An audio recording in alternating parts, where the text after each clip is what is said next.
If you've ever heard, we can't treat your loved one's mental illness until we treat the substance abuse, or we can't treat the substance abuse because your loved one has a mental illness, you'll definitely want to listen to one family's story of what happened, what should have been done, and what now can be done with co-occurring disorders. Welcome to our podcast, Schizophrenia, Three Moms in the Trenches. From the place where schizophrenia and real life collide. East Coast, West Coast, Middle America. With Miriam Feldman, Mindy Greiling, and Randy Kay. Finally, a place to talk about the truth. Welcome to episode 53. We are so excited about this tonight. The title for this is A Plan of Action for COD, or co-occurring disorders, specifically the Harris Project. And you'll learn all about that in a second. What is a co-occurring disorder? It's mental health challenges plus substance misuse or addiction. They are separate, but often together, as we'll learn from our guest. So we want to talk about, what comes first, the substance use or the mental health challenges. It can really happen either way. And I took that sentence directly from the harrisproject.org website because I wanted to get it as accurate. You'll meet our guest in a moment, who is the founder and president of the Harris Project. Adolescence is a time of change. It's during this time most mental health disorders arise. And we here are three moms, Mindy, Mimi, and I, of sons, and tonight, four moms of sons, whose mental illness symptoms began, as is often the case, at adolescence.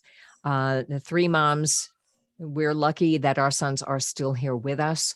We fight the challenges with them, and sometimes by their side and sometimes just in the wings every day. We each wrote a book about our family experience, and we want to keep it going in this podcast to help other families. Our guest today has the same mission: to turn heartache into action, to honor her son with that action. I'm so excited to hear about it. She was recently featured in the New York Times, and we'll ask about what's happened after that.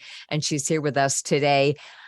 Stephanie Marcusano is mom of Harris, who is unfortunately no longer with us. I'll let her tell her story. And as I said, founder and president of the project named for him. So welcome, Stephanie. Thank you so much for having me. I'm really excited to be with all of you. I think that connecting with moms and connecting with passionate people who have found their journey, something that has been both challenging and rewarding, is something that I've been looking forward to. So I'm so glad that you reached out. Oh, so glad you said yes. I'm just going to ask the first question, which is, no, of course, stories could take 3 hours to tell. So I'm sure you've told Harris's story many times over the past few years since he's passed away, but if you had to tell, let's just do two parts. If you had to tell the story of his life before the illness and then his life after the illness, it doesn't really happen in a day, but after the illness was clear, what would you most want us to know about Harris? Give us a brief version of the story. So it's interesting. So Harris was a very precocious, walked early, talked early little boy. Began struggling with an anxiety disorder when he was 3 years old, actually. So he was already facing challenges of feeling discomfort and embarrassment in ways and shapes that many young people would never even think about at that age. And so our spidey senses were already tingling sort of out of the gate. But on the flip side, he was a very empathetic, social, world-thinking, deep-thinking, emotional kind of kid, wrote poetry from the time he was little, but was also a super athlete and really funny. And, in English class, if they were reading some horrific play that nobody cared about, he would get the job of using various voices and playing every part in the play. And so he was a very complicated little kid and a complicated teenager and a complicated young adult. And I think that, for us, there's every second of every day, he's sort of there with us. We talk about him almost as if he's still present, even though he died on October 23rd, 2013. A presidential election happened, a world event happened. He was deep into TV and reading and learning and sharing. And I think A lot of times when we think about our young people who struggle with their mental health, we think about kids who aren't super social, they're kind of shirking in the corners. You're not always thinking about a kid who, like, all the energy and light was around him. He projected out. And so that was hard for people around him to, how do you have an anxiety disorder when you're, in the middle of like the laughter? And sometimes it would take him an hour and a half to leave the house in the morning. Or if he had to get on the away bus to go to a soccer game, that was like a terrible day for him at school because he was so anxious about it. So he was complicated, for good, for bad, for challenging, for love. He loved really hard. That was who he was. So what I will just say that my son was similar. I mean, I finally took it down, but he had clear contact paper on his wall and all his friends would come and sign it because he was Mr. Popularity. He was anxious, but not as crippling as it sounds like Harris had. But, there was anxiety there, but we always kept it. It was okay. It was like, we can manage this. We can manage this. And I know in all of our books, we honor our sons with their strengths because it's not just about their illnesses. But what happened in 8th grade?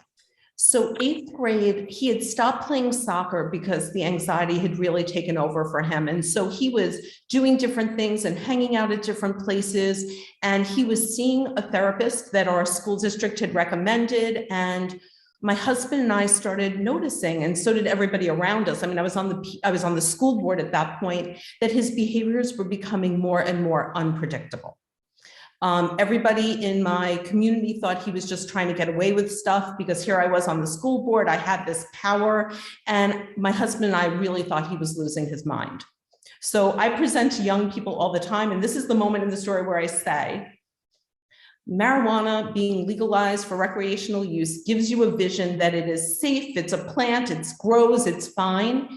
Look up boys, anxiety, marijuana, and psychosis. And that's what was going on in our household because unbeknownst to us, Harris had started smoking marijuana. His therapist knew.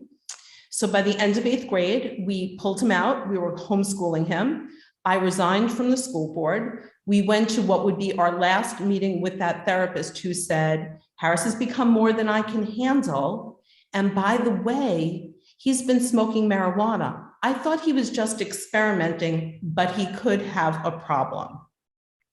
You're ringing so many bells I'm so excited that you're here and about this program. My son also has a co-occurring disorder, but we also have other parallels. Like Randy said, I think all of our kids had anxiety of some sort, maybe not quite as much, but our son had anxiety when he was in preschool, and there was the mother giving the party for her daughter told me afterwards that she thought Jim had anxiety and she was concerned about him. And she was a preschool teacher, so she'd had training in that area.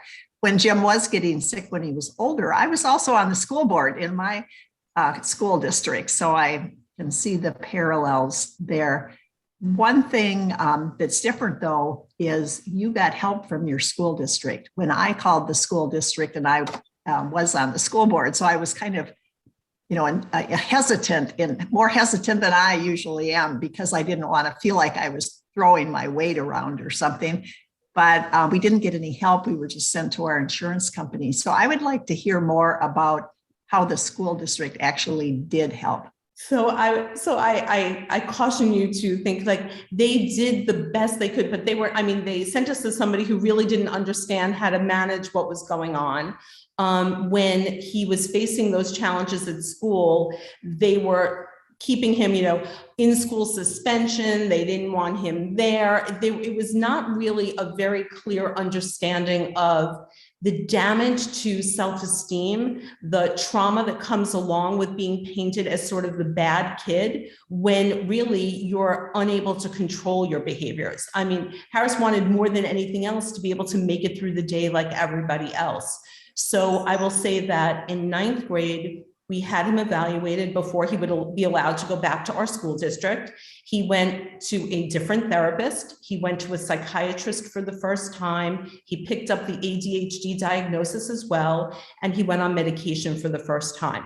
What, like antipsychotic? I mean, was he Nope, having they put him on, psychosis? they actually put him on Concerta, which worked well for both the anxiety and the ADHD. So Okay. we actually had a couple of very good years. He went back to playing soccer. He hadn't played in 4 years. He was all league, and then he was all league in all section. He was on the student council, and he was doing, you know, I always, when I present to, I always put in these like anecdotes. So he was doing so well that he said to us, I don't even have to, like, I don't need to go to the therapist. Like, the medication is working fine. And we're like, yeah, everything's great. We're good. And so we stopped seeing the therapist, stayed on the medication. And then 11th grade came, and ACTs and SATs and stress and pressure. And I'm playing college soccer, and he's getting looked at. And we're such a close family. And 8th grade was such a traumatic experience for all of us. The anxiety disorder, like, it came back, it overwhelmed the medication. He didn't really want to share it with anybody. He went to a party in my community. Prescription pills were available on the table. He took those pills, and that's when, for us, I could say, like, the game was over. So within a year and a half before he died, 4 inpatient substance use treatment programs, 2 outpatient substance use treatment programs, 1 short-term mental health inpatient program. Each program said, Harris has co-occurring disorders. It was the first time we ever heard of it. Each program said they treated co-occurring disorders. Now, my husband and I are educated. We're a caring, loving family. Harris went into these programs, you know, optimistic and hopeful. They never got to the mental health piece. They always led with the substance use. You're sitting in a group. They want you to remember life before substances. It's like, I love my family, love my house, love my car. Like, my brain works a million miles an hour. What am I going to do when I get out of here for things to be different? And I think, you know, my daughter was a senior in high school when Harris died. And I think a 19-year-old dies in a suburban community. Everybody kind of come, where do we make donations? What do we do? And in the chaos of my household, it was completely clear. They said he had this thing. We had never really heard of it before. Now he was dead. I want to figure out what co-occurring disorders is. I want to figure out what we can do to change the outcomes for people, because it didn't make sense to me. It didn't make sense to me that so many young people were facing similar challenges and so many young people were dying. So that became sort of my personal call to action, somewhat selfishly in the beginning. I wanted to get out of bed. I wanted to show my daughter she could go away to college. You know, I wanted my husband to be able to go out back to work. And so it became sort of a thing to do, to fill time and to see where it went. Wow. And you were able to, oh, go ahead, Randy. No, just to be clear, Harris did die of an overdose. He died by accidental overdose out of a substance treatment program. He had been taken out of a sober home in Florida where he was. His roommate had brought pills in. He had not taken pills in a very long time. He was going to college down there, and they put him in a hotel. They said, you don't need to come down. He's going to go into this hotel just to be away from the house because he took the pills. We're going to check on him, and either he'll go to detox or he's going to be just fine. So a 19-year-old with an anxiety disorder, we're listening to the professionals. We don't go down. One of my biggest regrets, and I'm often, what is that we didn't go down, because a 19-year-old should not have been alone with an anxiety disorder in a hotel. He invited people in that he knew. Somebody brought the pills in that he took. We have his computer, and he actually searched how much he could safely take of what ultimately killed him, because he had been abstinent from substances for so long, which is very common. Right. Okay. Thank you, So Mindy. how long did it take to get from marijuana to opioids, and how much was in between? What was the timeline there? All of our sons used marijuana, and I didn't know how dangerous it was to developing brains. What was your trajectory, and when did you find that out? Was it before or after he died? So the 8th grade situation with the marijuana, then he goes to high school. I'm not going to say that he never smoked marijuana. I'm sure he probably did, but there was never anything like, from literally 9th grade through 11th grade, he was so engaged, active, involved, caring. Like it was like having our son, who would, before he was 3, back. And then things started in 11th grade, and it was pretty apparent at the end of 11th grade that there was something up again. And once again, I think the school kind of acted as, like this, whatever's going on is terrible. I think he was re-traumatized. And I think, one of the things that I've learned, because we talk a lot about trauma and we think about trauma the old way, you're domestic violence, you're in a fire, there's an explosion. You don't often think about the trauma that comes from not having what you're struggling with recognized as a problem. Right. And so I think that situation, that happened towards the end of 11th grade brought him right back to 8th grade. It was very hard for him to sort of recalibrate. And so the trajectory downward ends of 11th grade, we're concerned that there's something else going on and that there's pills involved. He goes into the first inpatient rehabilitation program the day after the St. Patrick's Day parade, 12th grade. And then within a year and a half, he's dead. We each have daughters as well. And so in fact, we did an episode with our daughters as guests. And they were actually, I learned a lot from not just listening to the other, but listening to my own daughter, because it was a venue for her to share her pain. I just made a speech Thursday night at a fundraiser for a local international clubhouse model. And, inevitably someone comes up afterwards to say, what do we do? And it was a father and a daughter. And I could see in this daughter's eyes how much she loved her brother and how frightened she was. Because, with this schizoaffective, Mimi, do you have a question before I? No, I mean, I'm just the echoes in the story. The thing that I'm struck with as the years go by is this connection to anxiety, because, Nick was a kid who seemed like the golden boy until he wasn't. And that was well into his teens. But now I look back and now I see the signs of that anxiety. And, it's such a precursor. It seems to be a precursor to, all the mental illnesses. And it's something that we're not really trained to look for. Nobody in our family had that. So it's, I was, I'm a, pull yourself up by your bootstraps kind of a mom. And I look back on it now and I realize so many times I didn't recognize his anxiety. And that resonates for me when you say the thing about school and how difficult it was for your son, and the fact that they go through this and there's not a recognition of it. And then I think it pushes them further away in terms of trying to get help. Absolutely. Yeah. So, in the interest of time, because I have a feeling the four of us could talk for 2 hours. So we have a sense of Harris's life and the tragic, truly accident that happened. And I have a suspicion that had he lived longer, he might have ended up developing schizophrenia or something more than anxiety, but that's just exactly what I was thinking, because at the time he died, that's about what my son looked like too. Yeah. So, but at any rate, that is, I would like to ask you, we're going to turn for about 5 minutes to what you are discovering in your zeal and your advocacy, that, what could have been done differently. And then I want to talk about the Harris Project and what you have founded and created to help things happen differently. So I'll start with that first question, which is, looking back now, hindsight is everything, right? What do you wish you had known, or what do you wish the system had done or could have done? If they had known this, then that might not have happened. What are a few things that come to mind? So out of the gate, I think that every therapist, particularly those that treat young people, even if there's no substance involvement, should begin the conversation about the risks of substance use when you have a mental health disorder, no matter what it is. I think that baseline information would be the foundation for good decision-making by the young person, families knowing, what you may think of as typical experimentation, like the bells should be ringing, this could be a real potential problem. And I think that is sort of the first easy thing that can be done. If your child is going through stuff, I understand you can search their room and check it, but to really have the conversation before first use about what those risks are, game changing.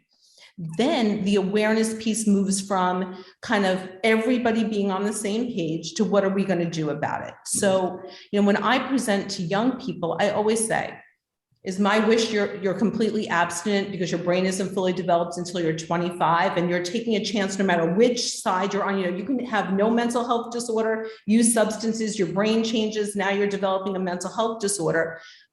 But if you can start thinking about your why, if you can, am I feeling anxious? Am I uncomfortable going to that party? Do I want to be more sexually promiscuous? If you can start identifying that, then well, I'm not doing this the way other people or the way I think people are doing it. I may need to talk to somebody. So all of these like consumer education moments, I think are the things that we ignore often in this country. We tend to kind of, it's, overdose, suicide, and they kind of those end results. And we even silo like the end results. If we really started looking at everything through this co-occurring lens in the early intervention, the prevention stuff, I think that we can make huge impact. Wonderful. Awesome. So tell us about the Harris Project. So I sit at my kitchen table and I have this vision and I figure that I'm going to unpack co-occurring disorders. And I decide to focus on, I'm kind of like a multi-level thinker. I'm an attorney by training. And so I'm thinking, well, the system failed us. So we have to do work with the system. As a PTA president, school board member, Girl Scout troop leader, I think all the same things with me. We must be sisters. I think we can do stuff in that prevention world, right? Because we used to bring those programs in and they didn't really do anything. I mean, here I am bringing them in and it went nowhere. And then actual treatment, like what are we doing? So in the beginning, I used to say, whichever was bubbling is the path I went down. And then all of a sudden it all started firing together and it all came together. So on the system side, I got connected to Dr. Ken Minkoff really early on. When we first started thinking about doing a roundtable and writing a white paper on best treatment practices with our Westchester County Department of Community Mental Health and Orange County and Putnam County, our local counties. And Ken is like, so those are counties in New York. If you're a listener, not in the Northeast. So I just north of New York City. Go ahead. Yes, and could you tell us also who that doctor is? Is he? Sure. So Dr. Ken Minkoff is an addiction psychiatrist who is an internationally recognized systems change expert in the co-occurring disorders space. So when you get connected to somebody like Ken, and you had already sent out invitations to a meeting to explore writing a white paper, and I write the way I speak, so I vomited this all out to this connection I now had with Ken, and he literally said, "Can you call me now?" And I got on the phone with him and he said, "So I've never actually spoken to a parent who understands co-occurring disorders the way you do. I have good news for you and I have bad news for you." He said, "So the good news is you don't have to write the treatment model. The Substance Abuse Mental Health Services Administration has already written a federal agency, Tip 42, on treatment for people with co-occurring disorders. The bad news is it was written in 2005. And if people were using it, young people like Harris would still be alive." He said, "So I understand." Yeah, and I'm looking at wow. Wait, let me just absorb that. This was written in 2005. It's been available. Yep. No one is following it, and kids are dying. Exactly. So when we think ultimately at the end of this, like the call to action, believe me, we have a really rock solid one. But so for me now, I don't have to raise bazillions of dollars to write the treatment model, like it's there.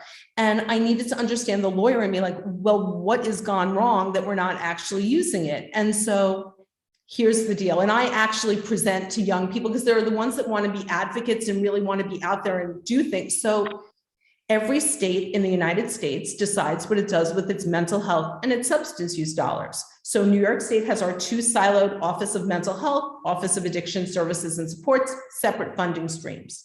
Federal government writes a treatise like this, spends so much money, but every state decides what it does with those dollars. So it's very complicated to use that book if your system is siloed. So the federal government is where it should be. Our local counties, for the very, if you have a good commissioner, are pretty much where they should be. The state is the barrier to actually doing this. So, but honestly, it's like a 600-page book. Do you know what it comes down to? Integrated assessments. You should assess somebody for their mental health and substance use when they walk in the door. You should create an integrated treatment plan that addresses the whole person. Stages of change and supportive recovery, and whatever door you walk through, that's where you should get your treatment. You shouldn't be sent from here to there. You shouldn't have sequential treatment, like, oh, you take care of your substance use and then come back to me with your mental health, or let's go there for your mental health and there for, like, we take our most complicated people and we make them have to jump through hoops to get this right, when it's really as simple as bringing them in, making them feel welcomed, giving them a sense of hope, supporting their families and loved ones, using motivational interviewing techniques. And so our entire 7-county Mid-Hudson region works with Ken Minkoff on systems transformation. We've now started getting some real support from the state on this, and it's moving. Okay, so that's good news. This is all just in New York, or are you creating a model for other states to possibly? So Ken has been everywhere and anywhere. He and I actually Zoomed and did a presentation in Australia. So the challenge is that Ken has had a lot of momentum in certain localities through the years, but most don't ever complete it. And so not to toot my own, believe me, I don't want to be me in this conversation, but if you ask, we get that. You ask our commissioner, like, why is it more successful now than when I heard Ken Minkoff speak in 1999? It's because somebody's at the table who's holding everybody accountable.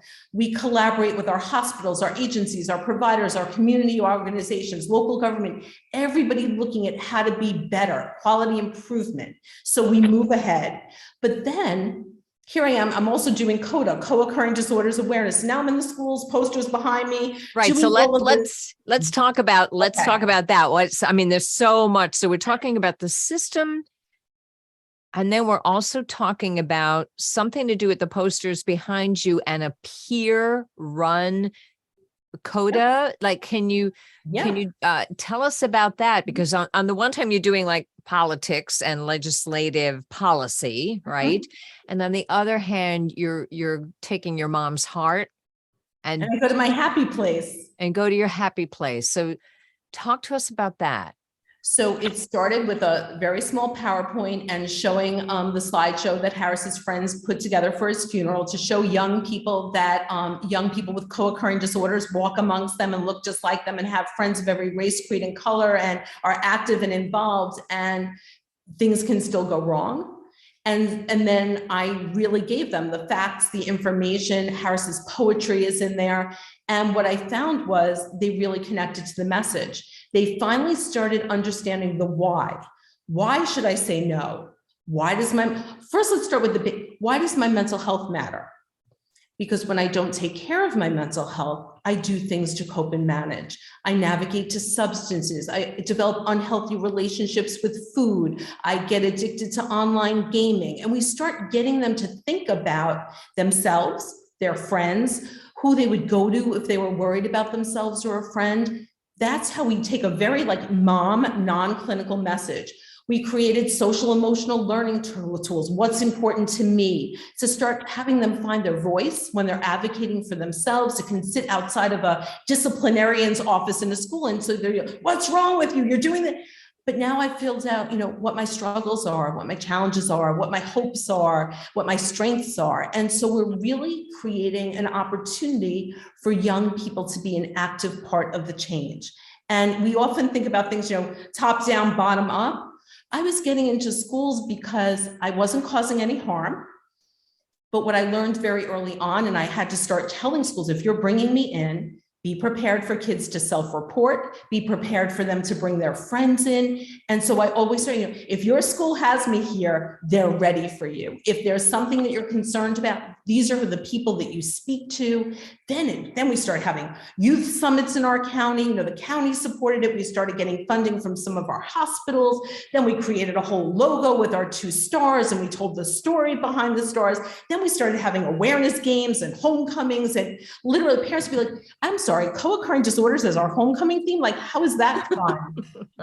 And I said, just watch your kids. The field announcements all about mental health, all about pathways to substance use, and really creating empowered decision makers. And so, it started moving in all directions. And then there was a missing piece. The missing piece was, now I'm talking to kids about co-occurring disorders. They're seeing themselves in the narrative. They know someone, where are they going to go for help? So we have our co-occurring system of care committee. Every one in the 7-county region each has one. In Westchester, I co-chair ours. Everybody said, I know who I'm going to navigate people to: underinsured, no insurance, Medicaid, private insurance, but they're all there. But what are they actually going to get when they go in?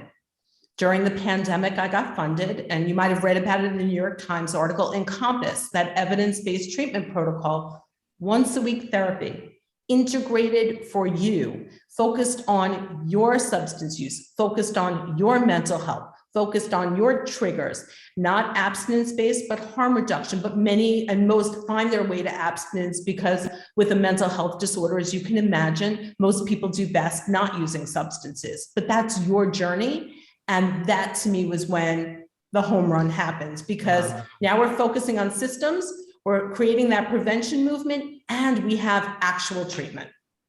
This is incredible. And I am going to ask you how much the opioid settlement money has greased the wheels for all this to happen. But before I ask that, I will just say, that money is in every state and it's doing a lot of good. I'm not sure in all states, though, it's connected as much as you have connected it in New York with mental illness.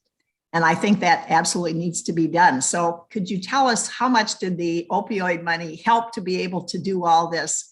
And how did you get it to be the co-occurring disorders and connected with mental illness, which is, I think, the magic potion that you have created. Yeah, and that is the legislator in Mindy coming out like, okay, wait a minute. Here's the plan. Where'd the money come from? So this is something that's not really as reflected in the news piece as it could have been. But I mean, obviously it was a lot of pages, but here's the fun part, and you're really going to love this. So I get connected. Senator Pete Harckham gets elected. He becomes the chair of the Alcohol and Substance Use Committee for New York State. He and I actually met, I set up a meeting before he was even sworn in, and I started the conversation, and he himself is very open about his own recovery and his journey, and he very much connected to the co-occurring message. And he became a very strong supporter of drafting legislation for New York State to create a single integrated agency. It has passed the Senate 3 years running, it was just sponsored for the first time in our assembly this past year, and I know the momentum is now going to be there. Well, he had a lot of press conferences, a lot of events, a lot of opportunities that he gave me to talk about the vision. Our Attorney General, when we were drafting the language for the opioid settlement law in New York State, included co-occurring disorders throughout. And then I was nominated by the New York State Association of Counties and appointed by New York State Senate Majority Leader Andrea Stewart-Cousins to the New York State Opioid Settlement Fund Advisory Board. So I am one of the 21 people who helps to guide New York State in the expenditure of funds. Our 7-county region, our commissioners all wrote a letter saying, please invite us to the table where we'd love to share what we're doing. And ultimately, there are 2 topics that are going to be overlaid on every one of our recommendations. One is equity and the other is co-occurring disorders. So from a entirety, from criminal justice to pregnant women, to prevention, to treatment, to harm reduction, layered in through Department of Health safe consumption hubs, all including co-occurring and integrated care. And so that to me is something, if I were ever to say, what could I use this platform for? It would be that for every parent, every loved one, everybody who's been impacted by the opioid epidemic, think big, think transformative. This is an opportunity to really change the system to one that I think the federal government really designed it to be, but we've created these unnatural barriers. You're one person, one set of experiences. They don't belong in separate places. That's so beautiful. How much, when you mentioned going to the White House a couple times after the New York Times article, so hooray, hooray, how open are their ears to the helping with the dangers of marijuana and early drug use on the brain. And I will just say, I'm a Democrat. And so I know that, we Democrats are the ones promoting the legalization. And in my state anyway, there was not any money or any effort to educate. It just kind of happened in the dead of night at the last minute, the legalization of more, some types of marijuana. So how much are you heard at the White House on these kinds of issues? So I try to find the balance between what's easily accomplishable and what is more politically charged. And so instead of wading into the which substances are good and which substances are bad and how that's going to impact, I really continue to beat the drum about co-occurring disorders. So here it is, International Overdose Awareness Day. I am invited to the White House for a very small, 12 people around the table, plus the Office of National Drug Control Policy, Dr. Gupta, the second gentleman, Doug Emhoff, is there, and you kind of figuring out where you're going to sit. And I had the very good fortune of sitting directly across from them. So everybody started telling their stories. And this is something I'm adding now to my conversations with the kids. Never think something is just a photo op. If you are given 3 minutes, you use them wisely. So I talked about what I do. And then at the very end, I said, shameless self-promotion. There was this piece in the Times, and the second gentleman said, wait, I read that. That's you? Wow. And I thought, okay, we're good. And then people continued. And after I spoke, everybody started talking about mental health. And then Admiral Winfield, whose son died of an opioid overdose, and he's been very public, leaned over and said, my son could be Harris. So when they did the closing comments, the second gentleman spoke specifically about his interest in mental health, about this interest he's now having in COD, as he referred to it, and talking about, young people that he can think of through his time with his own children, like people they knew, and it started connecting. And then I only printed one thing ahead of this, but I'm going to say, I was driving back from Washington, and the readout, I had never seen like a White House readout before, but I was getting gas, and I'm like, oh, wouldn't it be really great if, this is about fentanyl, it's about drug trafficking. So they basically include in the first thing just what it, but then we go right into the second paragraph.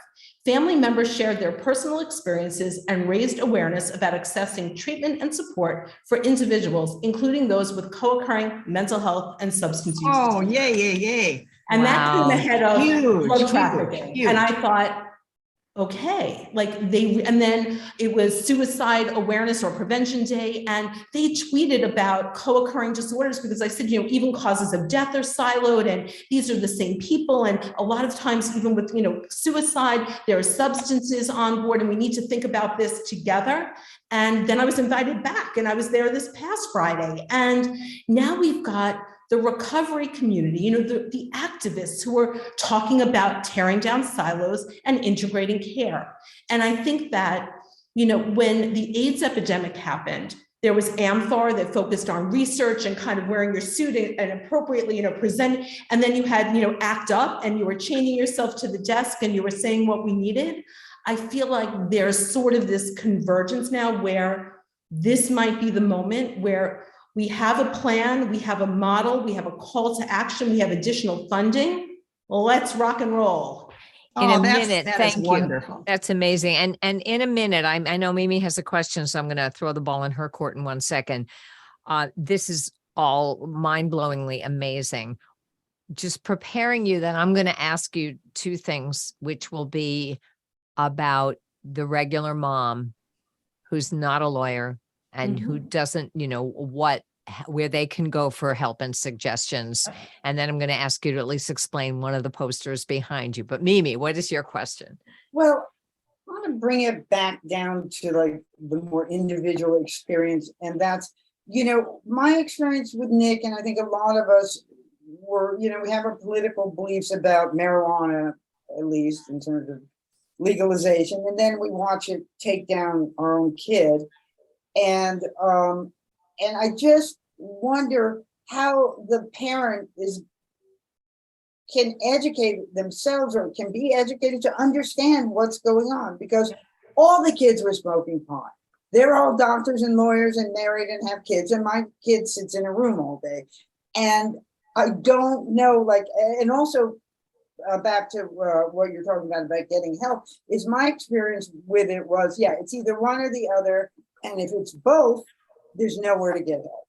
Right. So let's talk about marijuana for a second, because I kind of punted. I feel bad, Mindy. I kind of like left that hanging. But the bottom line is, I think that young people, you know, what we talked about at the beginning, you have a mental health disorder, you're maybe seeing somebody, what kind of psychoeducation do you need out of the gate? Like for me, Harris should have known, it's almost like having a peanut allergy. For somebody like you, this could be really bad really quickly. And the harm that it can do to your brain is something that is unpredictable. And I will say, anecdotally, 2 weeks before Harris died, Stu Leonard's is a supermarket not far. I was in the Stu Leonard's parking lot. It was like raining and like the sky cleared. Harris called from Florida. And we were having a conversation, and he said, had I never started smoking marijuana, none of this would have happened. Wow. And I said, well, what do you mean? And he said, well, you know, you think marijuana is going to like mellow you out, but it didn't really always mellow me out. Sometimes it made me more anxious. Sometimes it gave me panic attacks, but I couldn't stop. So even though I knew it wasn't working, I needed to do it. And then ultimately, when I found my way to those prescription pills and they numbed me out completely, that was like when the game was over for me, because that was something I couldn't get out of at all. And so I think that it's important to educate and empower both the families and the young people. Like, it's not okay for everybody. Not everything is okay for everybody. And then even if you were walking into it, what do you need to be aware of? You know, it's not okay if you're feeling that way. And what should you be doing about it? And who do you talk to? You know, even with CODA, with our co-occurring disorders awareness, we have our 2-star logo, we tell the story, but we also, our hashtags, CODA connects. Everybody has the power to connect and support one another. Hashtag be the link. Who would I link to if I was concerned about myself or a friend? We want those proactive opportunities to not feel shame, to not feel like there's something wrong if we're not feeling okay, and to really create those human conversations and connections, which have been really, really effective, way more than you would think. Wow. Peanut Do you allergy think that analogy. Yeah. Do you think that if from the get-go, you know, my kids grew up in the just say no era. I don't know if they still do that anymore, but do you think, you know, the dare where the cops would come and talk to you, but do you think that if we started to frame it back to what you said about, well, why are you doing these drugs? And because I think a lot of kids still have the idea about drugs is it's some sort of rebellion and it's fun and it's, you know, it's part of growing up and rejecting adults and all of that. If we started to frame it so that people, kids especially, understood that these drugs are like crutches in a lot of ways. They're not a fun thing that you can do, and they're not something that is going to be your sort of screw you to the world because you're so different than everybody else, but rather these are crutches, you know, alcohol, drugs, all these things are what people do when they're not. They're coping mechanisms when you're not feeling okay. So it's interesting. This is almost like an unexpected softball. And if you were going to say like, what else do you have going on? So here I was, the PTA president, bringing in programs and doing this stuff and thinking we're making a difference and realizing that we really weren't. That, you know, the kids who didn't need to hear the message, it didn't matter. They were the ones listening, and the ones who needed and the messaging was really off.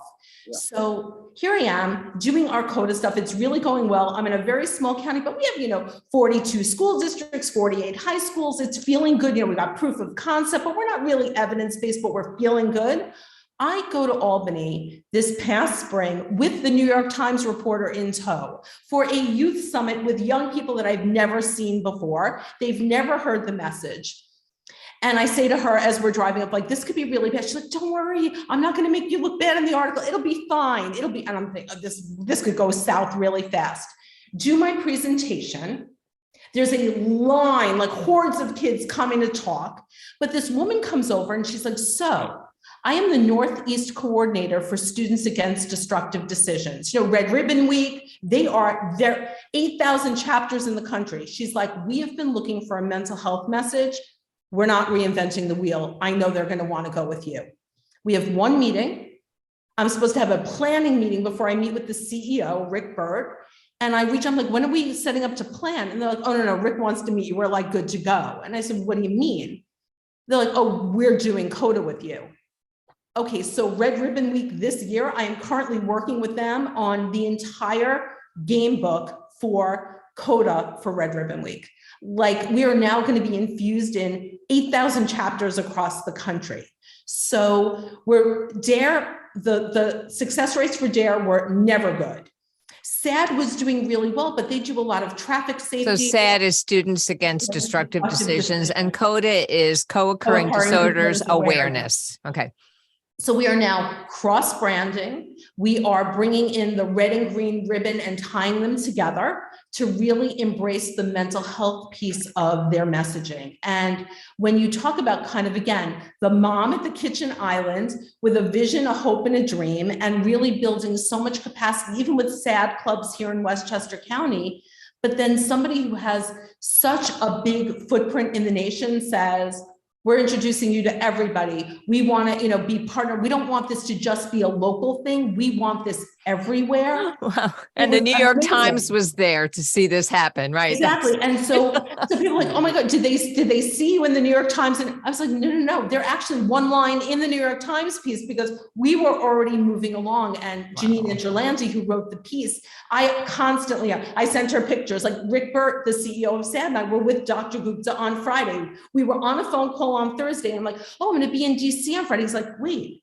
I'm going to an event at the White House. I'm like, me too. He's like, we're going to actually meet in person. So Stephanie, this is, we're actually running out of time, and I know it went so fast. This is such an honor. So since I've mentioned it, if you could read one of the posters behind you, and just, these are things that the kids created as good messages. Can you read a couple to us? And then I have a final question. So we have, you are the greatest project you will ever work on. Progress, not perfection. A bad day doesn't equal a bad life. And then like be the link, and then you're not alone. It's good to ask for help. We give some of the statistics, and honestly, one of the favorite ones is the Venn diagram. Mental health on one side, substance misuse on the other, and then the overlay with co-occurring disorders. So there's nobody else in the nation that's doing prevention on co-occurring disorders. Having our own stuff really allows the messaging to be ours and to be concrete and give the facts and information we want. Awesome. Thank you. And, I think it bears mentioning that, because our sons did live past 19, we each saw what is this? Is this anxiety? Oh, now they're using pot. What's going to happen? We saw our sons morph into full-blown schizophrenia with more than a handful of hospitalizations and symptoms that last way beyond the crisis. And I think that many of our listeners are dealing with schizoaffective and psychosis and schizophrenia, and we don't know if Harris was headed that way. We don't know, but I certainly think, and I think we can all agree that having co-occurring disorders treated together as one thing, increasing awareness, getting the message out to the young kids that they have decisions to make because this could happen to anybody, and doing whatever we can to help substance use and abuse not make things worse. Because I don't know where my son, he might be better if he'd never smoked pot. I don't know. We don't know. So this is, if you're listening to this thinking, oh, well, my son, her son just had anxiety, don't go there, because we're all in the same boat here. And substance abuse, I don't think any of these four moms would go, oh, it would have been the same without pot. I think that the danger is there, and I so applaud what you're doing. What final messages would you have? And tell us where we can find out about the Harris Project and what somebody can do grassroots in their community. Can the Harris Project help them? So I want that link. And then any final messages you have for practitioners and for families. So you can reach out. theharrisproject.org is our website. It has not really been updated because my board is like, with the Times article coming out, they wanted me to take a pause and not overfill it. And then we're very big on social media. So Twitter, it's at the Harris Pro. On Instagram, it's the Harris Project COD. On Facebook, it's the Harris Project COD.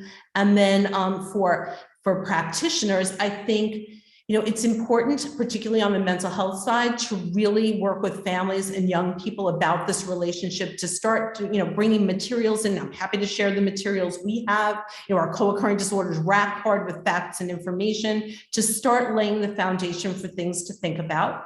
I think that if practitioners feel that they're in over their heads when they're, meeting with a family, I think that it's important to say that early on and to help them navigate to better fit resources for them, because once a young person develops that therapeutic relationship and that is lost, there's trauma that comes along with that. They think they've done something wrong. Or if they're not feeling better, they start that imposter thing. They start telling people what they want to hear.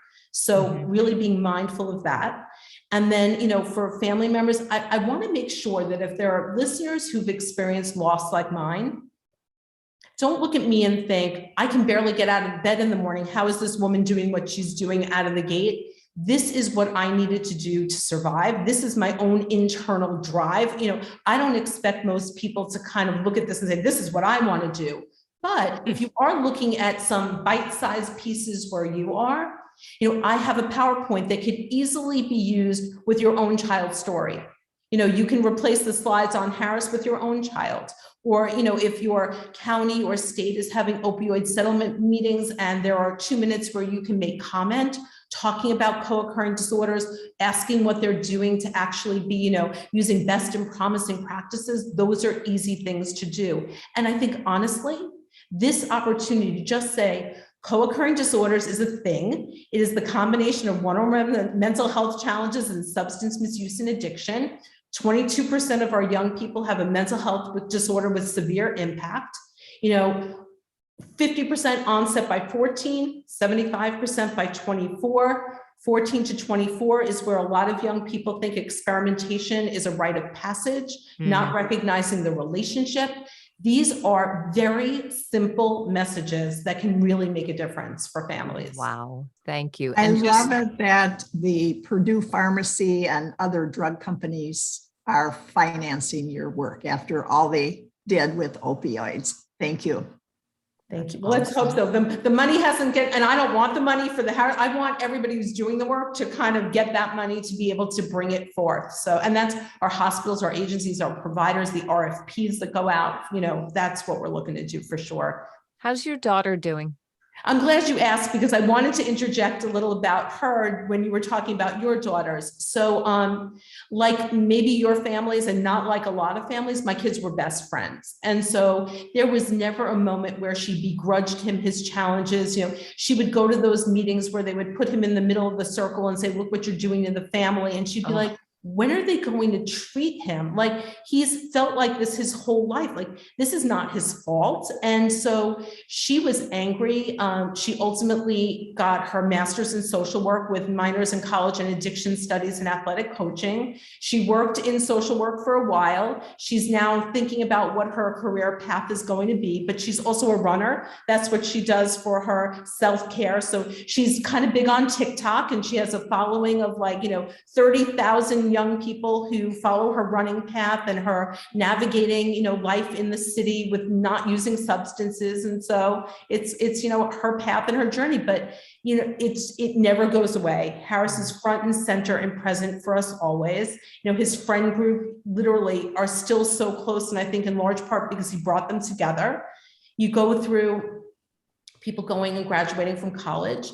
And now, some of his friends are getting married and we have weddings coming up, and, we feel that loss every day. For my daughter, she compartmentalizes, she takes him on and off the shelf, but he's always there. She posts about him, she shares about him, and he's very present for her in her life.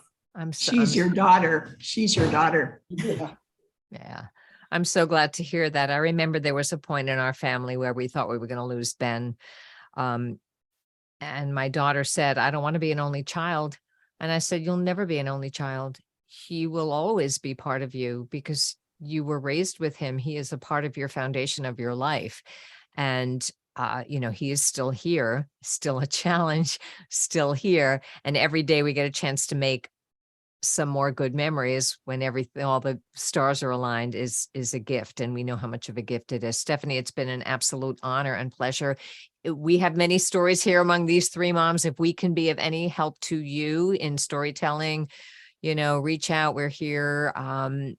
And, we're so happy to have you as our fourth mom tonight. theharrisproject.org and all those social media links, I believe, are on your website as well, right? Thank you so much for having me. This was great. Hey, thanks for joining us for this episode of Schizophrenia, Three Moms in the Trenches with Randy Kay, Mindy Greiling, and Miriam Feldman. To get in touch with us or to learn more about our books, please visit our websites at miriam-feldman.com, mindygreiling.com, or randykay.com.